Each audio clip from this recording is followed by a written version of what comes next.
by just taking this little piece right here, and this is called the pad saver. And the pad saver saves all of these little feet, okay?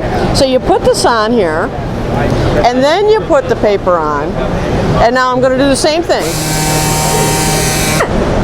See the difference? So without the pad saver, because I have a hard backup pad, it wants to hit all the high spots. So it's jumping to all the high spots. So blah, blah, blah, blah, blah.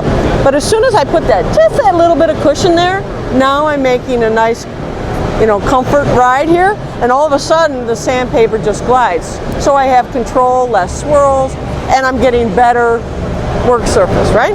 All right, so now you saw when I did with sandpaper that line, it aggressively takes that out, bam, okay?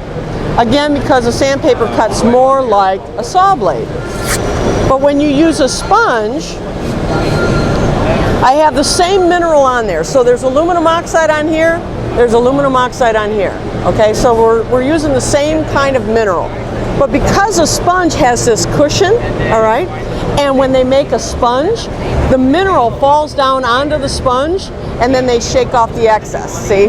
So what fell down here now is in all different angles, all right? So nothing is like straight down, it's in all these different angles. So now I put this on, and I sand, and it's not gonna sand as fast. See, I still can see that. I'm getting it, and this is MDF, so it's actually gonna go faster than, say, solid wood, right? But what you see is it's not going to sand as aggressive.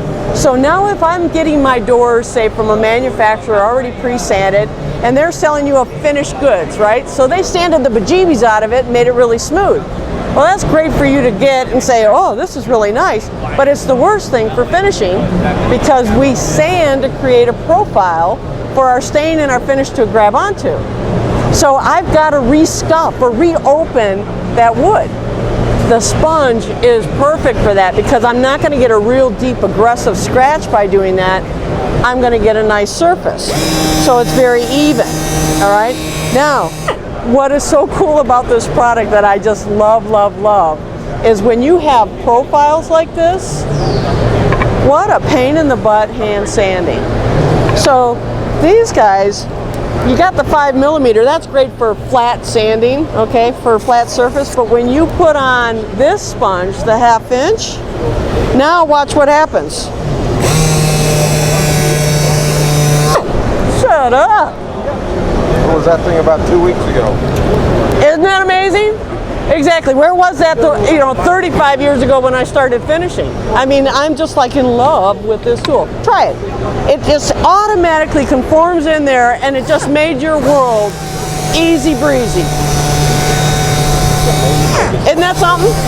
And now, when you're sanding that too, you might be thinking, oh, but I don't want to, round off my edges, and I don't want to break. I like those crisp lines. You notice you didn't flatten that. What you did is you relieved that edge, which is exactly what we need to do for finishing, right? We've got to relieve the edge so when the coating pulls against it, it doesn't cut. So it gave me just enough. If I do the wrong sponge though, it will do that. So sanding is all about the contact. And when I have this soft cushion, it will conform. But if we do the same thing with the 5mm, and now you do that, see, it's not going to get in there. It won't fall in there, and now yes, I did lose my profile. So it's all about which pad for what action you're doing, and they sell this kit. The kit's got everything you need. It has the sponges, it has the sandpaper, it's got the little interface pad in there, the pad saver and an interface pad. I love this. This product is so awesome.